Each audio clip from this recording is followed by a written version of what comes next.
Dartmoor Prison, isolated from the outside world by walls of granite.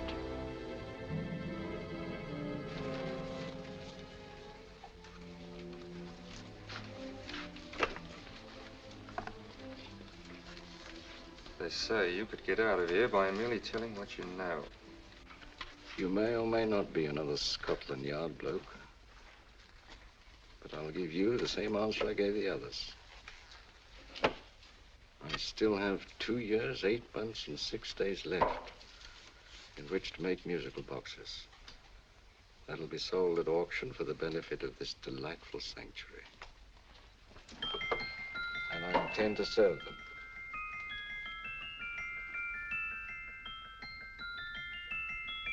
Move along. And now we come to the next object on our list, or I should say objects, because there are 3 of them. Now, ladies and gentlemen, these can be bought together or separately. Now, these beautiful little musical boxes only arrived this morning, and I didn't intend to put them on the auction block until later, but I'm going to sell them now. So, good friends, as our old pal Mark Antony used to say, lend me your ears. And what do you hear? Right. The beautiful tinkle tinkle of a musical box. What a lovely trinket. What a beautiful gift. Created and made by loving hands. A thing of beauty and utility. I was going to start with £5. It's a bargain, £5. Do I see any hands? If there's a connoisseur in the house, will go £3 for it. £2. £1. 10 shillings. Thank you, sir. Ladies and gentlemen, 10 shillings is offered for a musical box you couldn't buy anywhere in London for less than £5. It'd be stealing to let it go for 10 shillings. Like taking milk from a baby. All right, we're selling for 10 shillings. 10 shillings, 10 shillings is offered, 10 shillings is offered, 10 shillings is offered. And anybody give me £1? Will give me £1? I won't someone give me £1. £1, £1 is offered, £1 is offered, ladies and gentlemen, £1 is offered. It's against you, sir. Will you go to £2? We go to £2, sir. £2. £2 is offered. £2 is offered. Going once, twice, third and the last call. Sold to the gentleman for £2. Sorry, my dear. Now, ladies and gentlemen, comes the opportunity to purchase an exact duplicate of the beautiful little musical box just bought by this gentleman for the ridiculous low price of £2.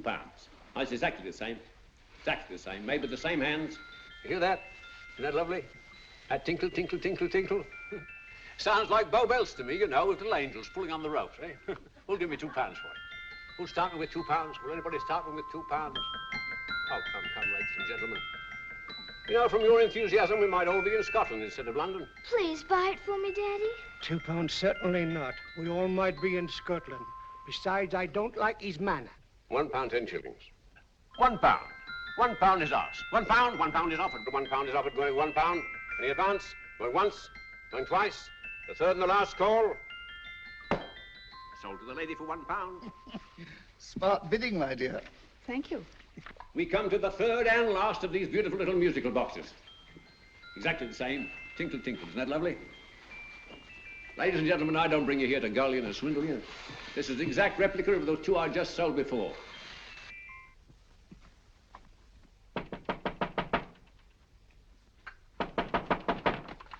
We're closed. But this is extremely important. Come in, sir, come in. I'm sorry to disturb you, but I was unfortunately delayed from arriving in time to bid on certain articles which I was rather anxious to obtain. Oh, perhaps they weren't sold, sir. We are carrying several things over.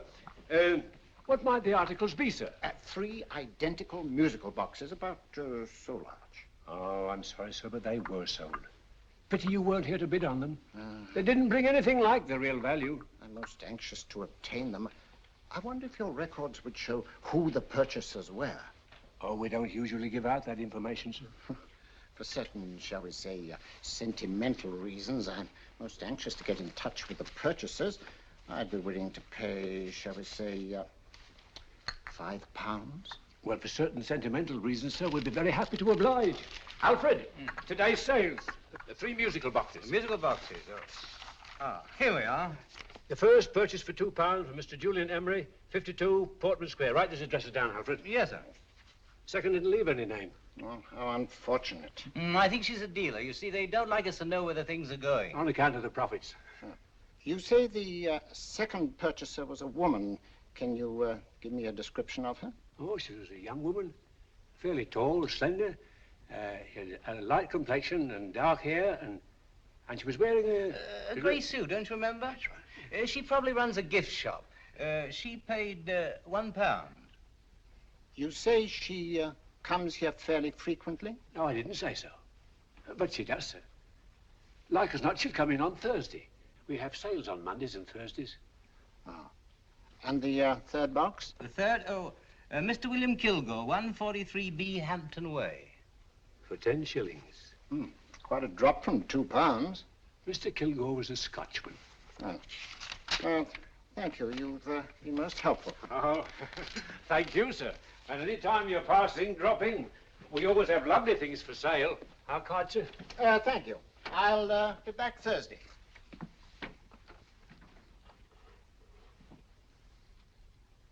The message reached us too late. Musical boxes are being sold. Well, let's get out of here.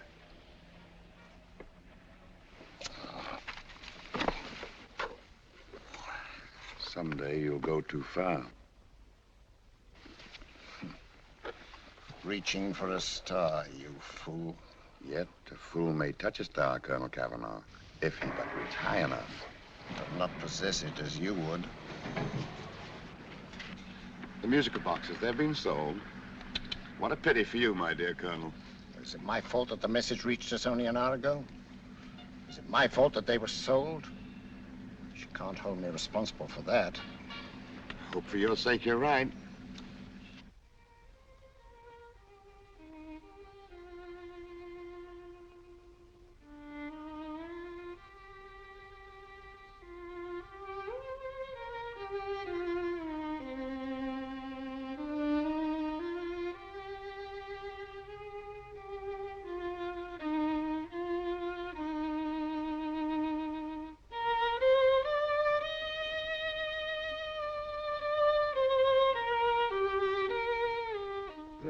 Upon you tonight at 7:45, a gentleman who desires to consult you upon a matter of the very deepest moment. Remember that letter, Holmes? It was written over 2 years ago. An interesting case, devilishly interesting. Irene Adler. What a striking-looking woman from the brief glance I had of her. Seems only yesterday. What charm. What poise, and what a mind. Sharp enough and brilliant enough to outwit the great Sherlock Holmes himself. I take it the new issue of the Strand magazine is out, containing another of your slightly lurid tales. It is indeed. And what do you call this one? I call it A Scandal in Bohemia. Not a bad title, eh? If you must record my exploits, I do wish you'd put less emphasis on the melodramatic and more on the intellectual issues involved. More on the What do you mean by that? Well, I do hope you've given the woman a soul. She had one, you know. By the woman, I suppose you mean Irene Adler. Yes. I shall always remember her as the woman.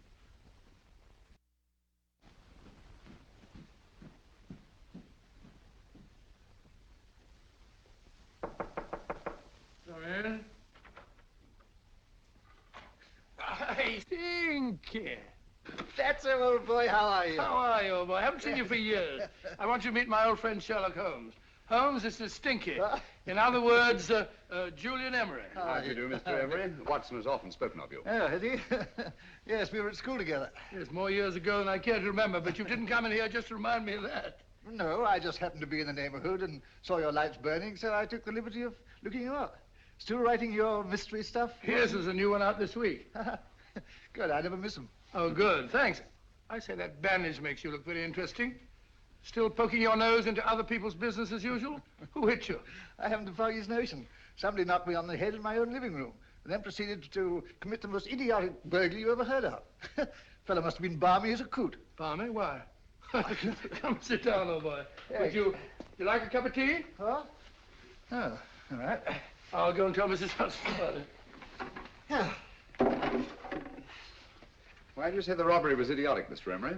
Oh, simply from the fact that with about £5,000 worth of musical boxes in my living room, the thief, who I caught in the act, made off with one that isn't even worth £5. I gather you're a collector of musical boxes. Yes, I am indeed. Some of them are very beautiful, but not the one that was stolen.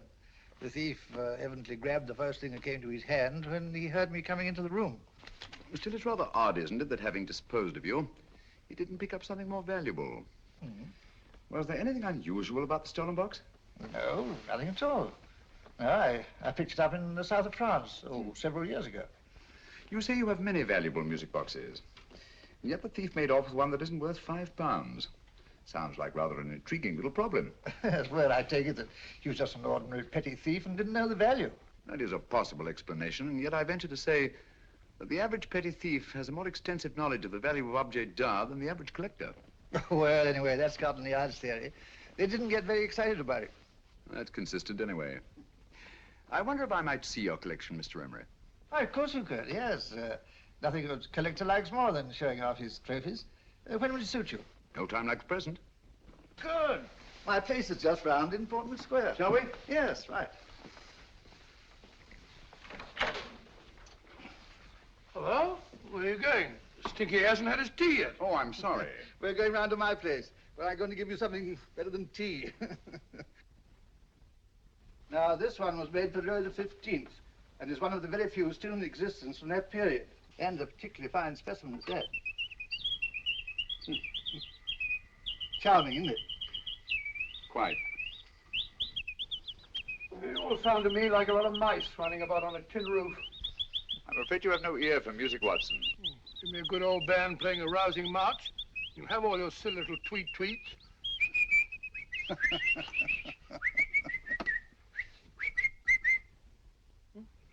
Another one. Excuse me.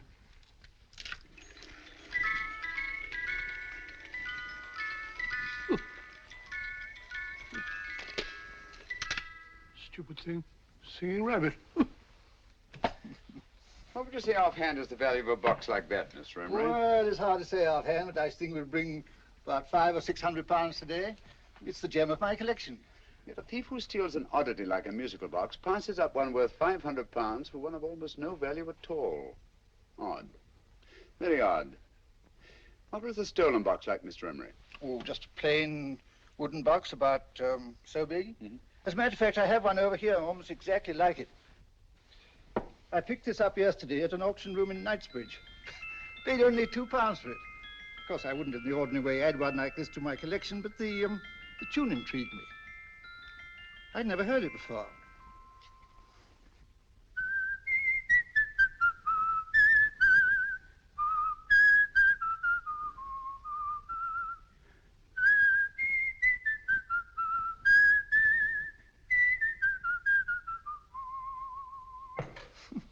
You have a remarkable ear for music, Holmes. Rather an unusual melody. Sit down, Will. Thanks.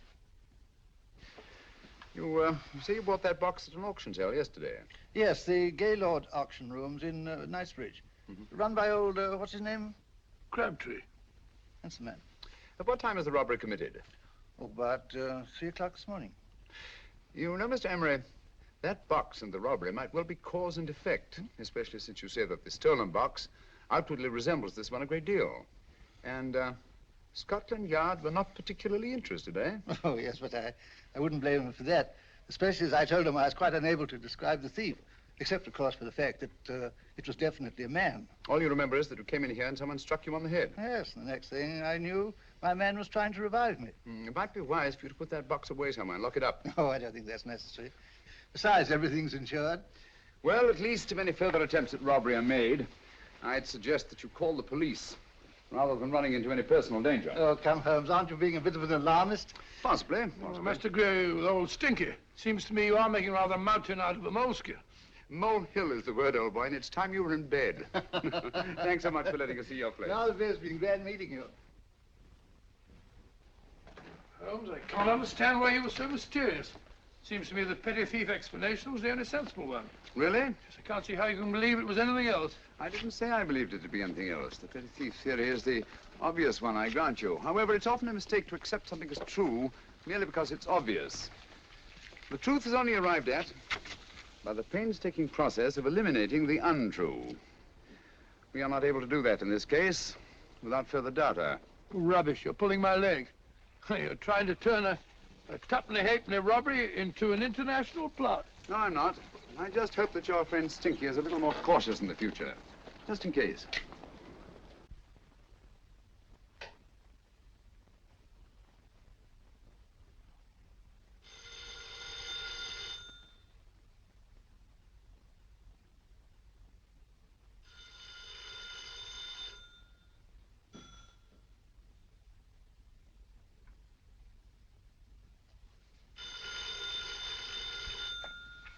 Hello? Yeah? Julian Emery here. Who? Why, of course I remember you, Mrs. Courtney. Yes, you're the one bright spot at that appallingly dull affair of Lady Sanford's. Huh? Of course it isn't too late to come round. Yes, I shall be delighted to give you a drink. I tell you what, come straight up and I'll leave the door unlatched. Right, well, 15 minutes? Good. I shall be counting each moment. No, I mean that, really. Right, goodbye.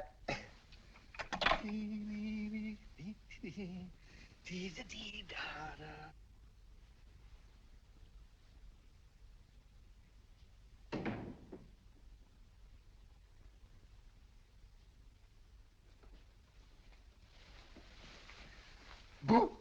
Oh, you startled me. Did I? Yes. Must be the pixie in me.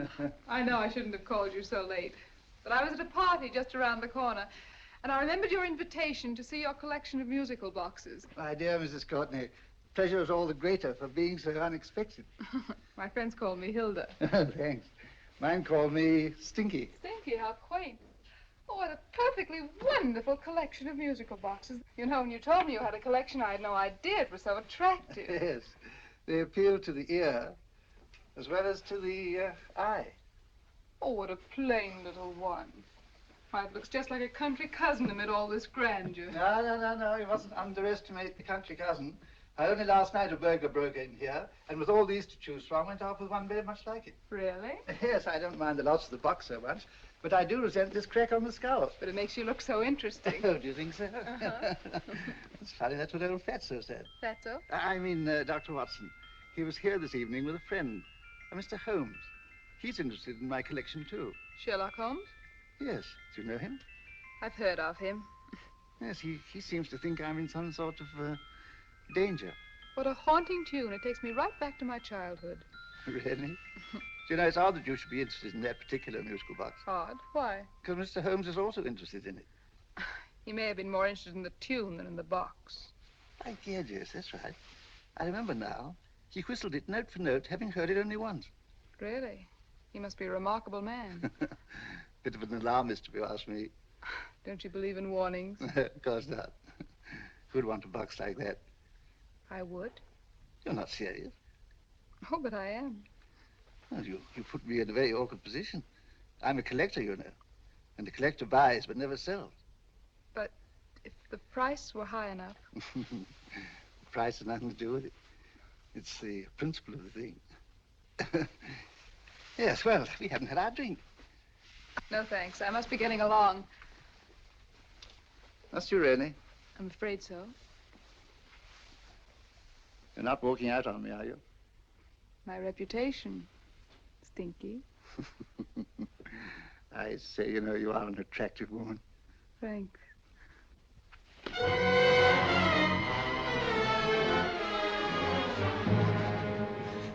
You fool. I told you to wait outside. What did you have to kill him for? All I had to do was walk out with this. He held you in his arms. Don't touch him. Don't touch anything. Now get out. I'm sorry. You're sorry. What about me? This is murder. What about Scotland Yard? What about Sherlock Holmes? Now get out!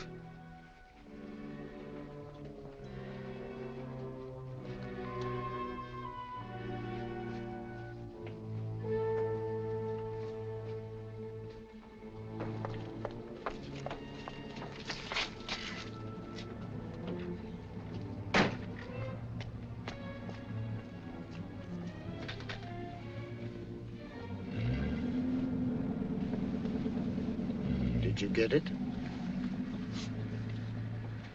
Good. Did you have any trouble with him? Just a matter of murder. Mr. Holmes. Hopkins? Thanks for coming so promptly.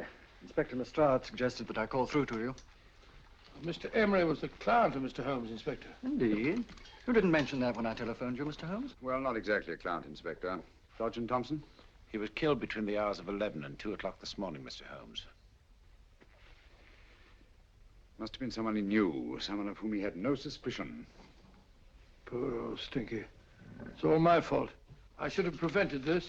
Well, it's no time to start talking about that now, Doctor. Apparently it's gone. That's the second attempt on the musical box that Emery bought at the auction sale. And this time it was successful. But that box was only worth £2. It was worth a man's life, Watson. I think we'd better pay a visit to Gaylord's auction room and that fellow Crabtree. Inspector, may I suggest that you make a complete search of this flat for a small, plain, musical box about that size? Thank you. Come on, Watson. You say the first box went to Mr. Julian Emery. The second to Mr. Kilgore, 143B Hampton Way. And the third to the unidentified young lady who presumably has a shop and lives near Golders Green. That's right, Mr. Holmes. Isn't it rather strange, Mr. Crabtree, that you should have had 3 identical musical boxes all playing the same tune? Where'd they come from? Dartmoor Prison. Dartmoor? Yeah, we get a regular shipment from there every month. The inmates manufacture them. Well, they make all kinds of things, you know, pipe racks, waste paper baskets, musical boxes. Did you happen to notice if anyone showed any particular interest during the auction in the purchasers of these 3 boxes? Oh, come now, Mr. Crabtree. This is very literally a matter of life and death. Well, since you put it that way, Mr. Holmes, there was a gentleman came in here about an hour after closing time, and he was in an awful state, he was. He gave me £5 to tell him where the boxes had gone to. He said they had a sentimental value for him, sir. Expensive sentiment. Can you describe him? He was tall, distinguished looking, and he had grey hair and a moustache. He was quite a gentleman, sir. What was his reaction when you were unable to supply him with the address of the young lady who owned the shop? I told him the young lady usually come back on Thursday. He said he'd come back on Thursday. Now, that's tomorrow. Thank you, Mr. Crabtree. You've been very helpful. Thank you. Come along, Watson. Where are we going now, Holmes? To the home of Mr. Kilgore, the man who bought the 3rd box.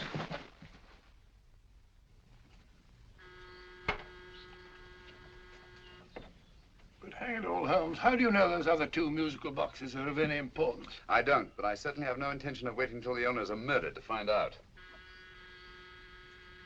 No one at home. I hope that's the explanation. I'll have a look through this window.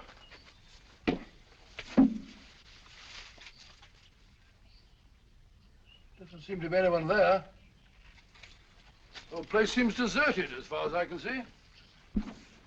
Yes. Mr. and Mrs. Kilgore at home? No. When do you expect them? Oh, in an hour or so. But there's no use your hanging about. They don't buy nothing from peddlers. Peddlers? My good woman, this is Mr. Sherlock Holmes. Sherlock Holmes? Oh, go on. Do you mind if we come in and wait? My business is rather urgent. Well, I've got to go out and do my shopping. And I don't know as Mrs. Kilgore like any strangers nosing about. Quite all right, I assure you. Well, I've got to be off. You 2 wait in the parlor. And no smoking either. Mrs. Kilgore says it smells up the house. Funny old girl, Holmes.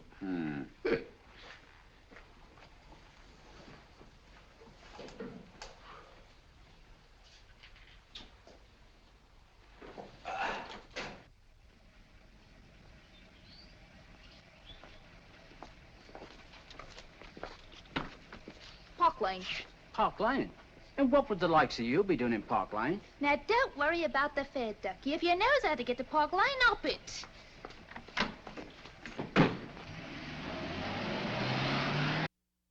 You know, Holmes, I've been thinking.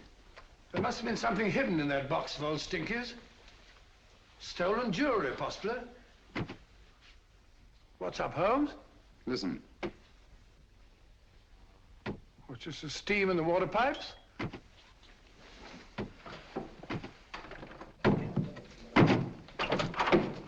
Watson! Great Scott! Come on, Holmes. Get on the chair here. It's all right, my dear. There. Now, don't worry. It's all over. There you are, dear. Don't cry anymore. She tied me up and shut me in the cupboard. I know. She won't come back. Did you show her your new musical box? Yes, she said she wanted to hear it play, and as soon as I showed it to her, she grabbed hold of No, I me. know. Now, don't worry. We'll buy you a new musical box. Yes, my dear, the best one in London. Watson. Oh, what a fool I've been. What do you mean, Holmes? She took the musical box out of this house in that market basket, right under our very noses. Why could the Kilgore charwoman want to take the music box? She isn't the Kilgore charwoman. She's a consummate actress. An extremely clever, unscrupulous woman who will stop at nothing. Take care of the child, will you, Wolfella, until our parents get back. Explain everything to them. Of course I will. But, Holmes, where are you going? Somewhere, somehow, I must get to the young lady who bought that third musical box before our opponents find her. I only hope that I won't be too late. Oh, no. No, darling, you mustn't cry anymore. Now, cheer up. Would you like to hear old Uncle make a noise like a duck?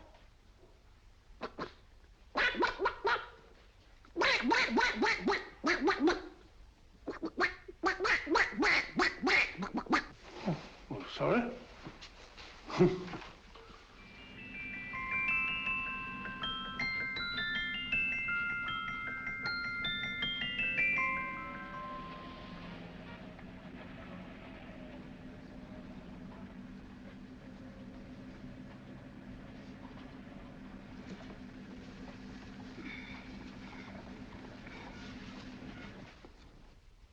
Now, ladies and gentlemen, how much am I offered for this beautiful lace Dresden china figurine? A lady of the French court. Now, this is the genuine article.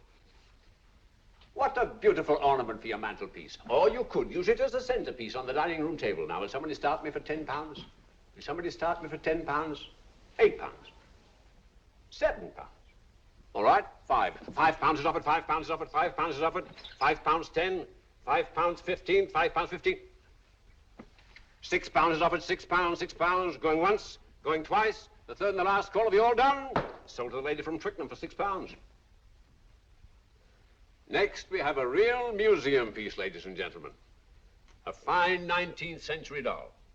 The costume and exact replica of the holiday clothes worn by the Hungarian peasant women. Now, ladies and gentlemen, an article like this would cost you from £15 to £20 in a West End shop. I'm not going to ask you for anything like that. Who'll give me £2 for it? £2. Anybody offer me £2? £2 for the Hungarian? £2? £1. What? Anybody give me £1? Anybody offer me £1 for the doll? £1 is offered, ladies and gentlemen. £1 is offered. Now, I'm not going to waste your valuable time or mine in trying to get one half of what this beautiful doll is worth. If the young lady can steal it for £1, that's her good fortune. So it's going once, it's going twice, the third and last call. Any more? Sold to the young lady for £1. And now, ladies and gentlemen, may I draw your attention to something which may be a great surprise to you, worthy of any collection. The only other one like it is in the British Museum. It's a Ming vase of the 7th dynasty. This vase lay in a large collection somewhere outside Rome for over 2 centuries, I understand. It was discovered there by the noted antiquarian, Sir Andrew Coppleston. Now, some of you may remember Sir Andrew Coppleston. Besides being a noted traveler and antiquarian, he's also a gentleman rider.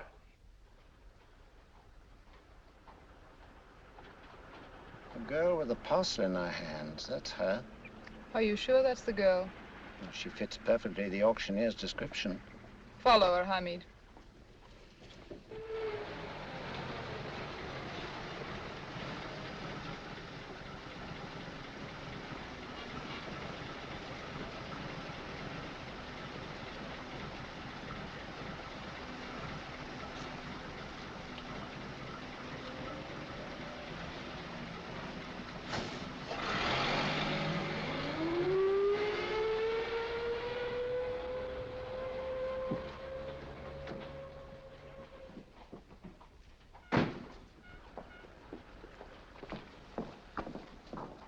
It's lovely, dear. And only £1.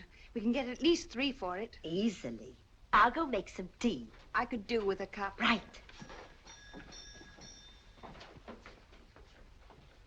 Good afternoon. Good afternoon. I'm looking for a birthday gift for a 7-year-old girl. What would you suggest? We have some lovely dolls. Now, this Hungarian I think peasant- she has enough dolls already.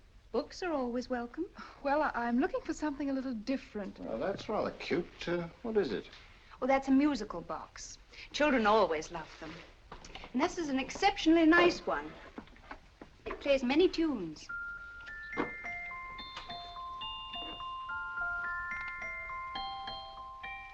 Have you any others? Yes. If you'll just step this way.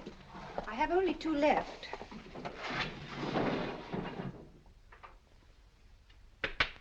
How nice.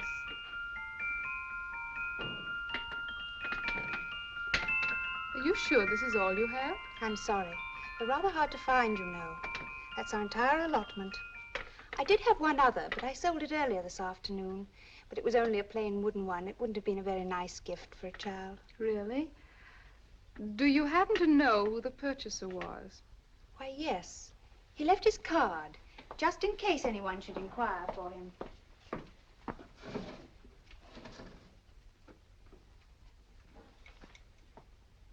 How interesting. I'm sorry, but I'm afraid I'll have to look a bit further. Thank you anyway. Good afternoon. Thank you.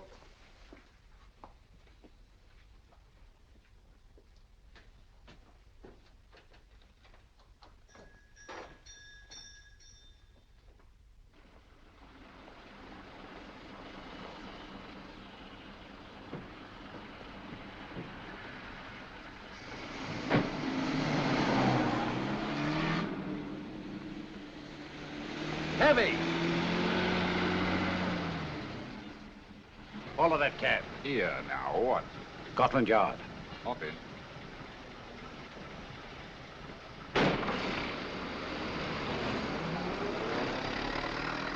Sherlock Holmes. I might have known. We thought we were the hunters, instead of which we're the hunted. We've been fools. We played right into his hands. Of course. He's had us followed. Don't look. The man in front of the toy shop.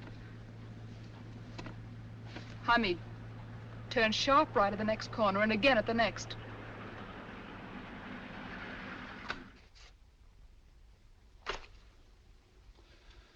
No photograph of her, Commissioner, as I expected. She's not a known criminal. But how do you expect to know if you do find her? After all, she was disguised as a charwoman. Don't worry, old fellow. If I ever see her again, I'll recognize her. Well, it won't be long till we know who they are and from where they operate. Who's covering them? Sergeant Thompson's following them, sir. They won't get away from him. He's a good man. We could have arrested them at Clifford's toy shop if we had any proof. But we know that they killed Emery.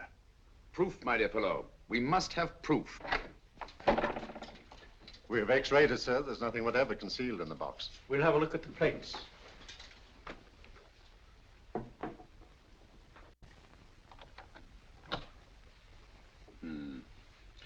There must be some clue.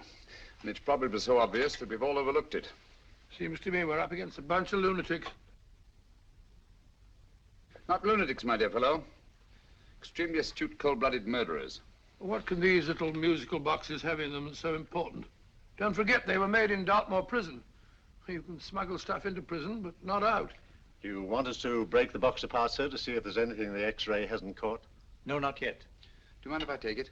Certainly. Thanks.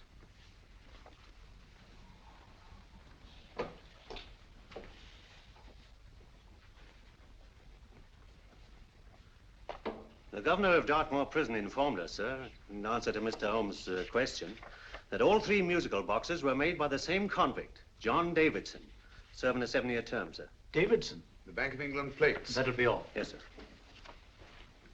Now we're getting somewhere. Wait a minute. How did you know about the plates, Mr. Holmes?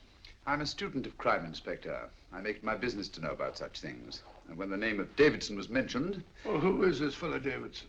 As long as Mr. Holmes seems to know all about it already, I suppose there's no harm in telling you. 2 years ago in London, there occurred a robbery of such tremendous importance, although the stolen articles themselves have no intrinsic value whatsoever, that the Home Secretary was instrumental in seeing that not a word of it appeared in any newspaper. But you never told me anything about this, Holmes. You were away at the time. Articles of no intrinsic value and yet of such importance? I don't understand. Davidson was apprehended within 15 minutes of committing the theft. But by that time, he'd hidden the articles in question and they've yet to be found. Before going further, Dr. Watson, I must inform you that this matter's not to be mentioned outside of this room. Of course not. Do I look like a man who'd gossip? Let's not go into that now, old fellow, shall we? Davidson had been employed for years in a position of extreme trust by the engravings department of the Bank of England. The articles he stole were nothing less than a complete duplicate set of plates for printing £5 notes. What? The Bank of England's own plates? Precisely. And with those plates, a gang of crooks could flood England with £5 notes, not forged in the usual sense of the word, but notes undetectable from genuine Bank of England notes in any way whatsoever. Good heavens. Any whisper at all might have resulted in enormous damage in shaking public confidence in the Treasury. We tried everything after we arrested Davidson. Offered him a shorter sentence if he'd tell us where he'd hidden the plates. Why, we even put in Scotland Yard men with him as cellmates, but no results. Obviously, Davidson is a man of strong character and infinite patience. Yet suddenly he feels impelled to smuggle out the secret of the hiding place of the plates to his confederates. Why? I don't understand, Mr. Holmes. Well, for example, has the Bank of England made any plans to radically change the design of the £5 note so that in, say, 7 years from now, notes made from the stolen plates would be worthless? Confidentially, Mr. Holmes, such a move was discussed. But replacing all the £5 notes in circulation would be such a Herculean task that nothing's been done about it as yet. I see. Of course, there is another possible explanation. Davidson didn't have much time to find a hiding place before he was captured. He may be afraid that the plates will be accidentally discovered before he's released. Hence his anxiety to communicate their whereabouts to his confederates as soon as possible. I believe you've hit it, Mr. Holmes. I'm sure that the message is contained in this musical box.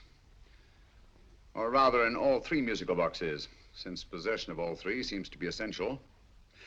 Our opponents have 2/3 of the puzzle, we have 1/3. Well, what are you going to do, Holmes? Try to deduce the message from the 1/3 that we have.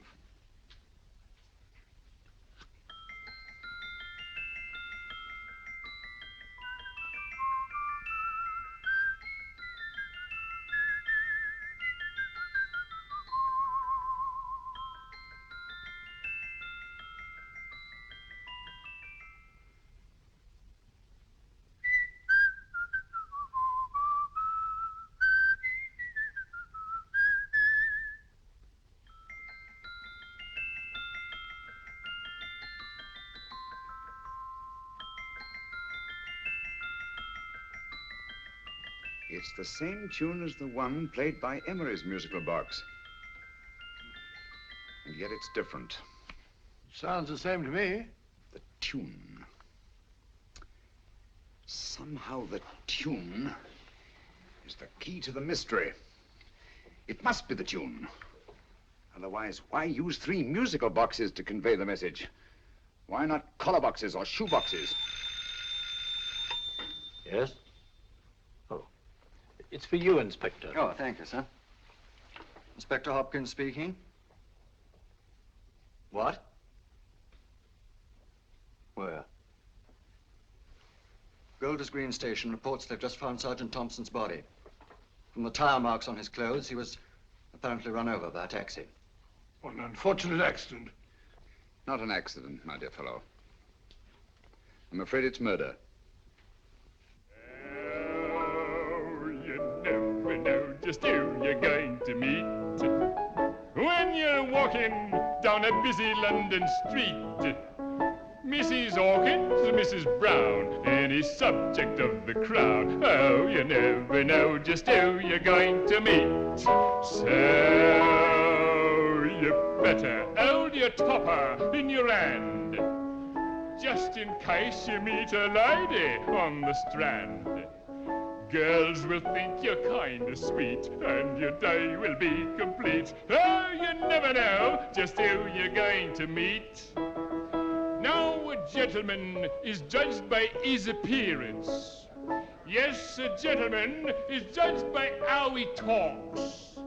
Now, he's much better off when he's acting like a toff, especially if he's taking him a walk. What on earth is this outlandish place? A rendezvous for actors. Actors? Buskers, old boy. You've seen them 1,000 times. Actors who entertain the queues, waiting outside theaters. You never know just who you're going to meet when you're walking down a busy London street. So you better wear your best, velvet eyes to look your best, 'cause you never know just who you're going to meet. So you better keep your manners right in view, just in case a lie gives a how'd you do. Keep your trousers in a pleat, shine your shoes and keep them neat, 'cause you never know just who you're going to be. Blimey. Mr. Holmes. How are you, Joe? Never met him. And yourself? Fine, thank you. I want you to meet a friend of mine, Dr. Watson, Joe Sisto. Oh, well, any friend of Mr. Holmes is a friend of mine. Hi, Joe. He did me a good turn once that I'll never forget. Yes, I cleared Joe of a most unpleasant charge. Murder, no less. Oh, really? By proving to the satisfaction of the police that he was busy at the time blowing open someone's safe. That's right, Governor. Good gracious me. Joe, now you can help me. Come on, buzz off, buzz off. Come on, up it, up it. Can't a gentleman have some peace and quiet around here? And you too. There you are, Mr. Holmes. Now we can have some peace and quiet around here. Thank you, Joe. There's £5 in this for you. Well, I wouldn't want to take it on myself, sir, but I can get somebody to do it for you for half of that. You don't know what the job is yet. For £5? Murder, ain't it? What? No, Joe, not murder, just music. I want you to identify a song for me. Oh, there ain't a song that's been written that I don't know. That's why I came to you. Of course, the violin is more my instrument, but, oh, well, here we go. Now listen to this, Joe.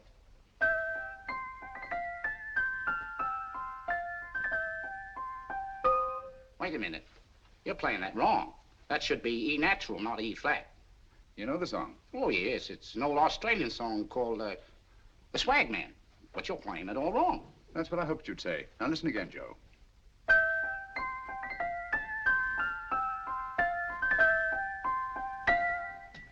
That's the same tune, all right, but you're making different mistakes than you did the first time. No, not mistakes, Joe. Call them variations. Here, play the song for me, will you, the way it's written.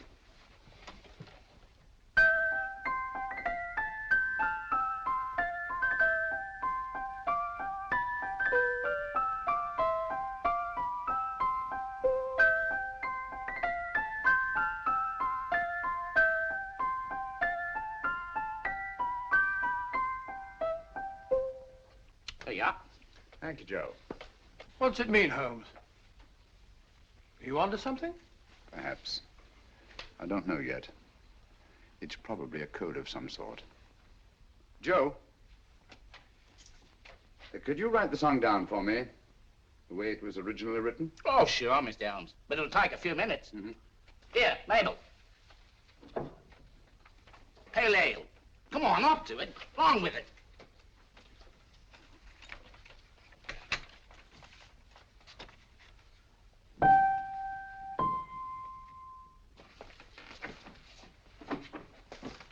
Well, obviously it isn't the lyrics.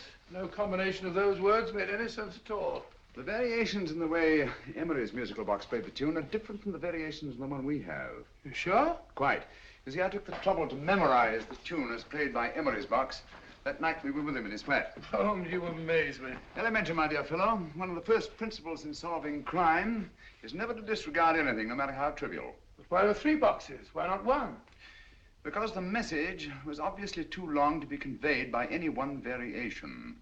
Then there's the 3rd box, the one that woman took from the Kilgores. That contains yet another set of variations. Yes, well, it's all beyond me. Well, all we have to do now is to find the secret of the variations. Not a very easy problem to solve, my dear fellow.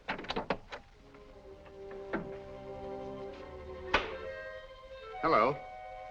What's up? We've had company.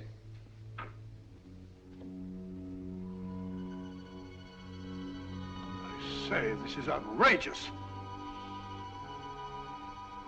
Ask Mrs. Hudson to come in here, will you? Right.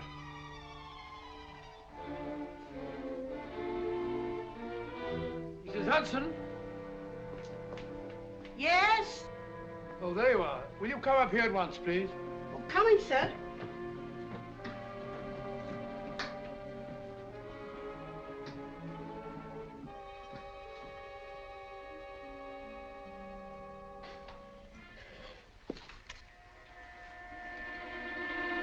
Mercy me, Mr. Holmes. What has happened? Who called while we were out, Mrs. Hudson? Just a young lady. The one who said you wanted her to wait for you. And a nice-looking old gentleman with Our her. friends again, Watson. Friends? What did the young lady look like? Oh, I couldn't see her face. She had a heavy black veil on. But she had such a nice way with her. Oh, I'm sorry, Mr. Holmes, if I've done anything wrong. But you did say I should always let clients come in and wait for you. Don't worry, Mrs. Hudson, don't worry. You had no way of knowing. It's quite all right, quite all right. Now, don't worry, Mrs. Hudson. Don't worry. Well, where on earth's the musical box? They didn't get it. Didn't get it? Where is it? It's in your hand. Huh? In that biscuit jar. Take the biscuits off the top. Now put your hand inside, and you'll find the music box. Well done, Holmes. Well done. Amazing.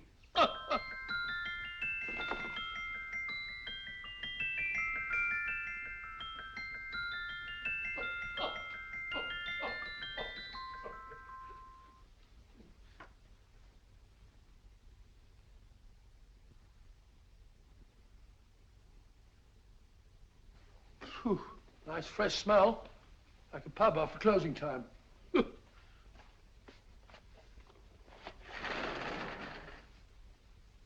I say, Holmes, What?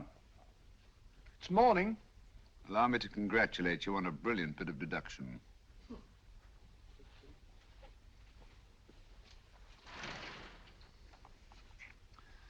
It's not a transposition, not a polygraph transposition, not a trigraph, nor any known form of decoding.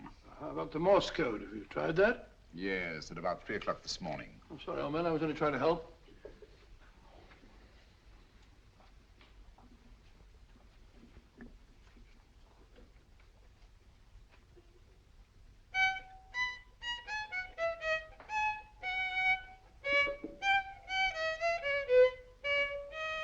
Oh, do me a favor. Not again. Must have heard that thing 1,000 times. Kept me awake all night.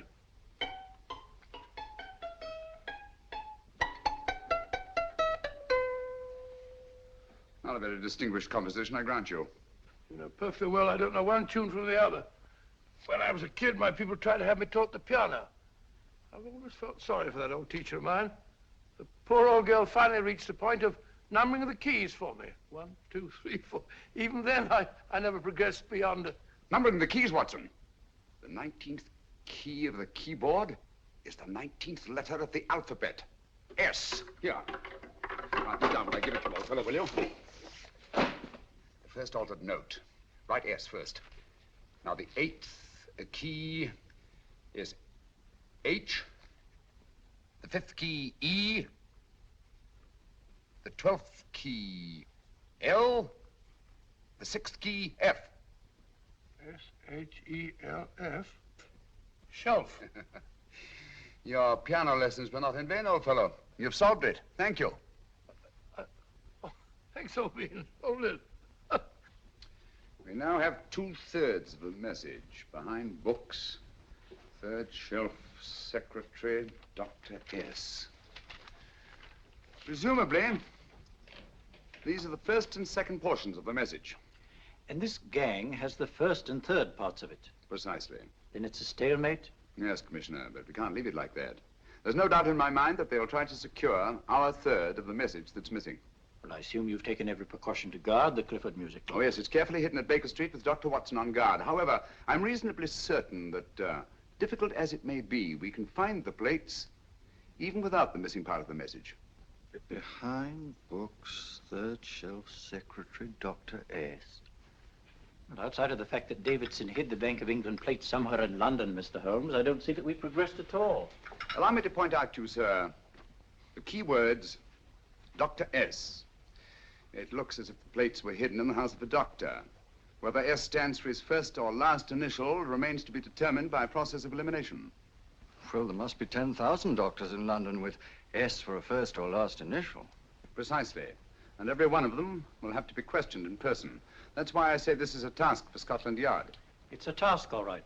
But Scotland Yard has searched worse haystacks and found the needle. Well, for the time being, I'll leave the matter in your hands, gentlemen. We'll call you if and when we get a lead on our mysterious Dr. S. Thank you. In the meantime, I intend to follow up a little clue concerning a cigarette.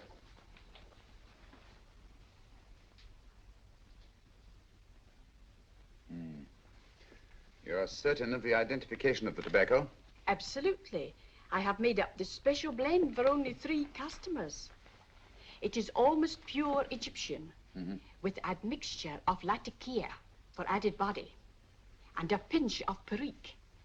Merely a whisper, as one might say, for elusive fragrance. Yes. And the 3 customers? Major Wilson in Bombay, India. Mrs. Catherine Leamington Smith in Ireland. Yes, and the 3rd? Mrs. Hilda Courtney of Park Mansions, Bryanston Square. Thank you. Thank you very much. You've been most helpful. It is a pleasure to have been of service, Mr. Holmes.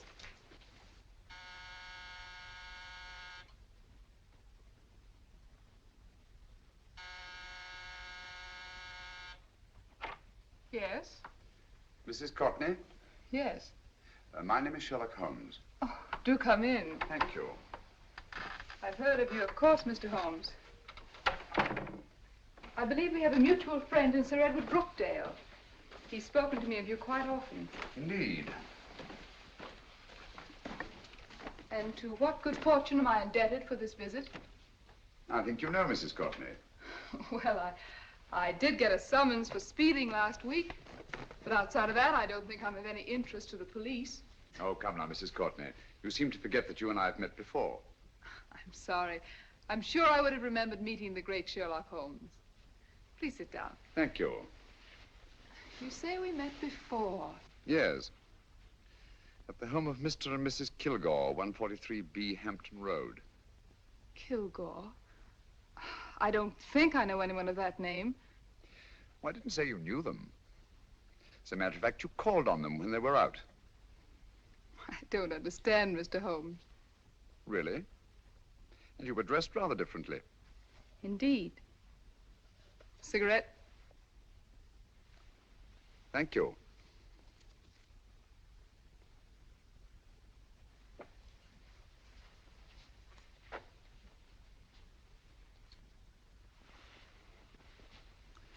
Thank you. You know, Mrs. Courtney, people generally forget, in assuming a disguise, that the shape of the ear is an almost infallible means of recognition and identification to the trained eye. Evidently, you've mistaken me for someone else. Oh, no, not at all. Though naturally, I expected your denial. But when you paid your visit to my rooms at Baker Street, you carelessly left behind another identification. They're, identical, aren't they? Yes, I must admit they are. You see, Mr. Holmes, to catch one as clever as you, I had to use a very special lure. I knew you'd be unable to resist the bait of my cigarette, having read with great interest your monograph on the ashes of 140 different varieties of tobacco. I should advise you not to move, Mr. Holmes. I must congratulate you on your ingenuity, Mrs. Courtney. It was indeed a brilliantly designed trap. Thank you, Mr. Holmes. Praise from a master is indeed gratifying. I shall always cherish the memory of your flattering words. Memory? Precisely. I'm afraid these gentlemen have a most regrettable task to perform. Unless, of course, you care to turn over the missing musical box with your pledge to take no action against us in the future. I'm afraid that will be impossible. I thought that would be your answer. Hamid! Careful! Careful.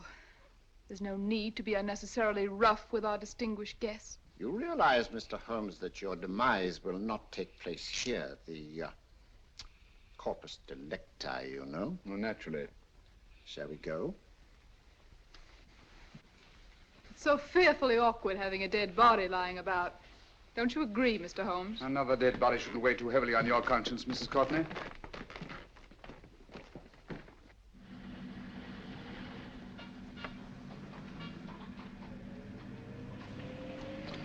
You mind if I have a cigarette? Don't see why not.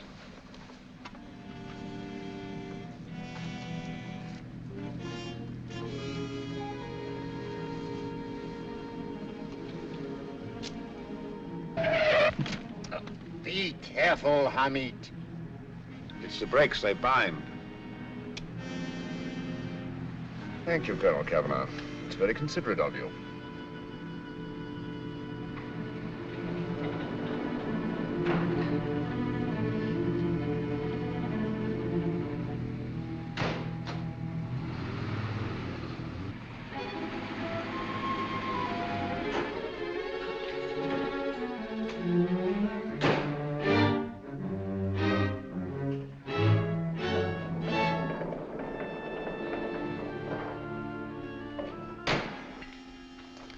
You'll be happy to know, Mr. Holmes, that your death will be a painless one. Hamid, attach this to the motor of the taxi. That little attachment, my dear Mr. Holmes, contains the deadly fluid known as monosulfide. The Germans use it with gratifying results in removing their undesirables.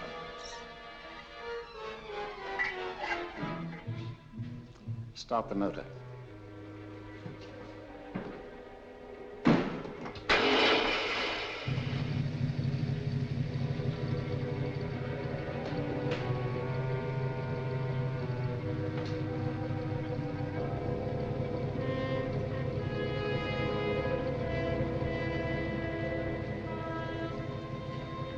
Tape his mouth.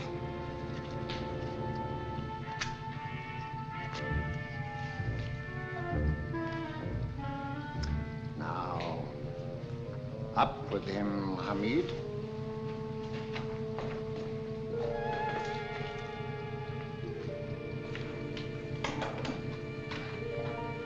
You find yourself like Muhammad's coffin, Mr. Holmes, suspended between heaven and earth.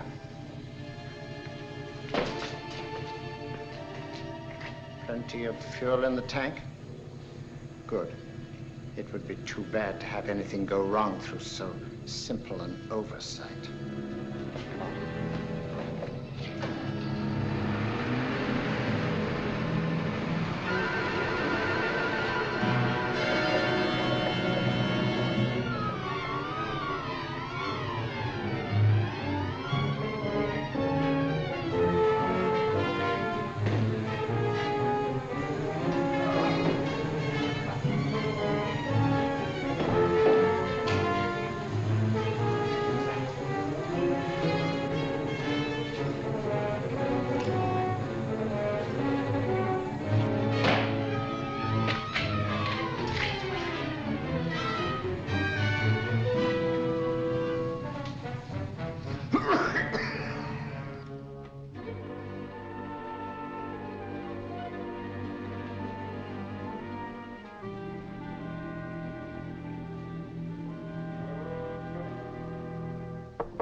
Good afternoon. Mr. Sherlock Holmes? No, I'm Dr. Watson.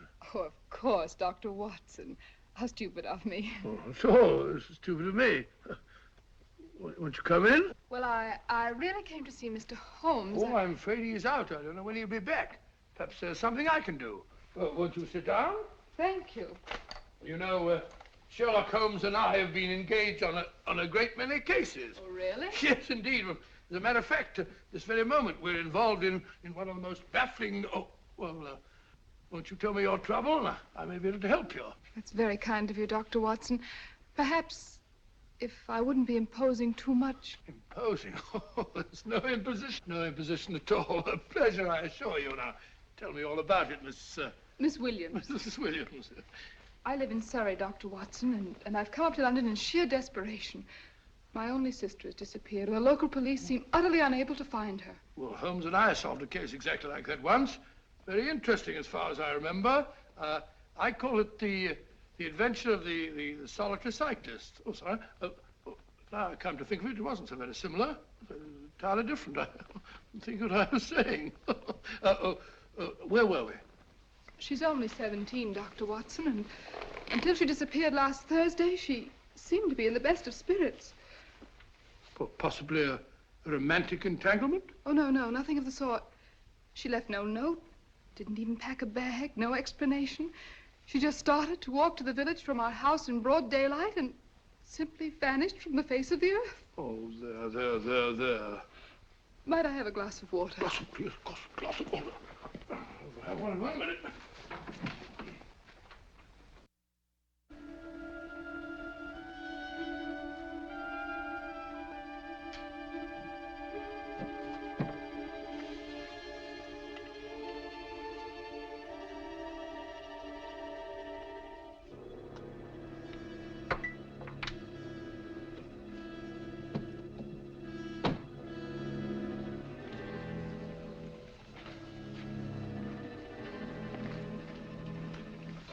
There you are, my dear.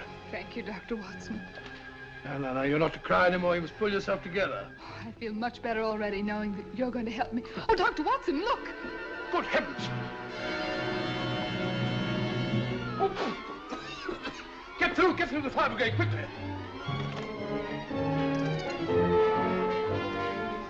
Haven't you a fire extinguisher? By George, we have in the kitchen.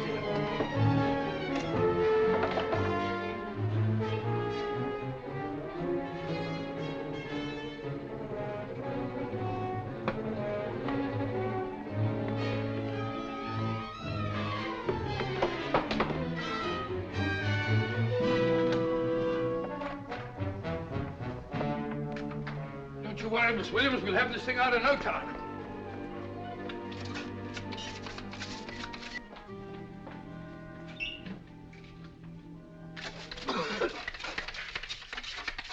That's got it.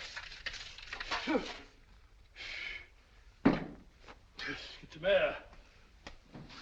Well, you see, there was no need for the fire brigade after all. I hope you weren't too frightened, Miss Williams. Oh, gone. That's the trouble with women. They always lose their heads in an emergency. Well.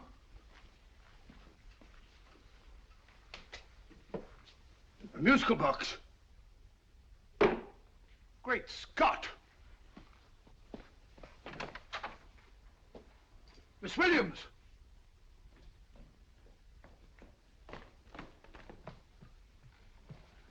Well? Good. And Holmes? By now, Mr. Holmes has no doubt exchanged his violin for a harp. Always assuming that heaven is his destination. And now that we have the missing musical box.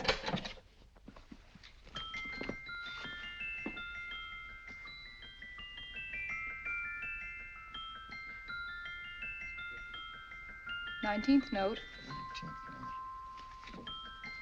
19th letter. Yes. He hasn't been there, you say?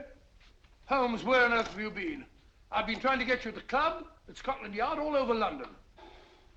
You were looking for me in the wrong places. Holmes, terrible things happened. I've been duped.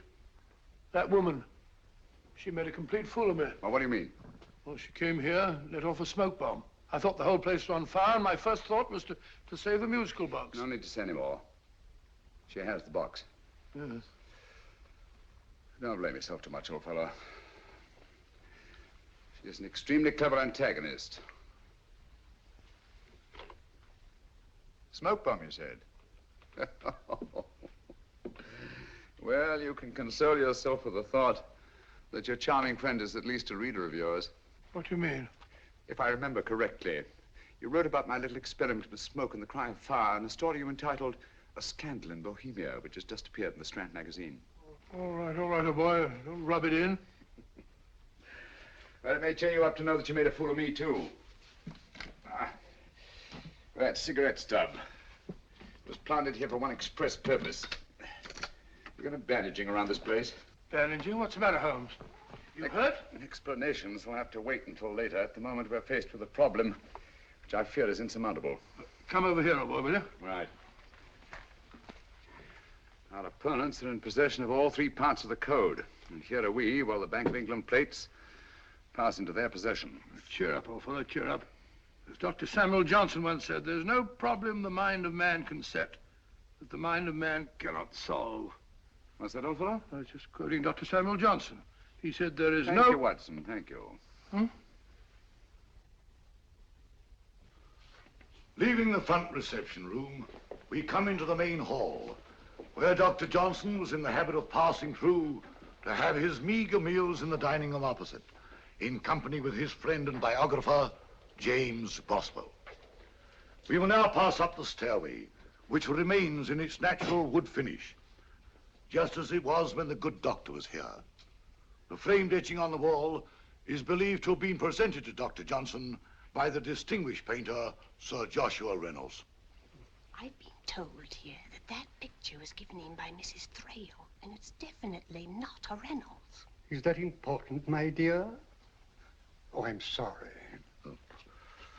This way, ladies and gentlemen, please, this way. Move along, children, move along. The secretary's not on this floor. Patience, Hamid. I have a feeling My that... dear Colonel, with Sherlock Holmes out of the way, what could go wrong?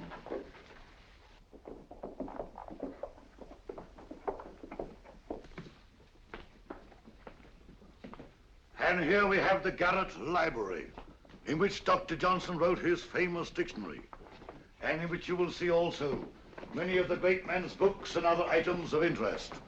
Step forward, ladies and gentlemen, please, step forward. Standing in the corner is the secretary, which contains many of the original works by the literary genius. On this table, Dr. Johnson's cat, Hodge, used to sleep while his master worked. A strange thing about this cat, ladies and gentlemen, was its love of oysters. They do say that the dear doctor often went hungry to find the cat that delicacy. What a pity. Now we will visit the grey room, which is immediately below us, in which you will see the very bed in which Dr. Johnson died. What did he die of? Gout. Just gout.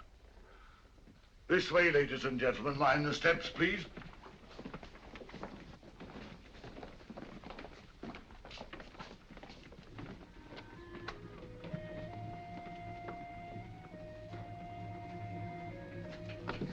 Your keys.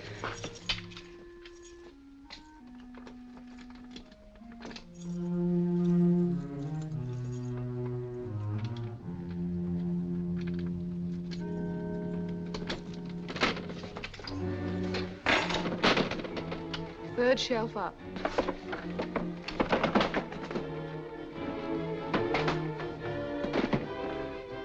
The knife.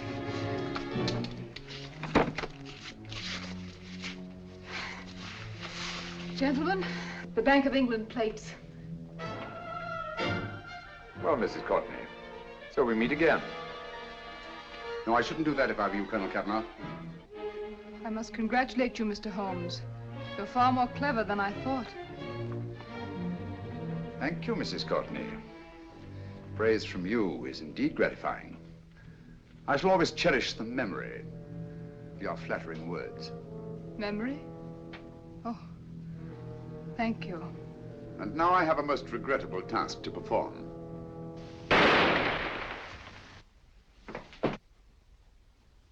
Holmes!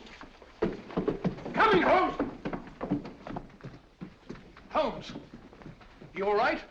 Perfectly, thank you, old fellow, but I think this gentleman on the floor requires some medical attention. We must see that he looks his best, you know, when he's hanged. Take them in charge.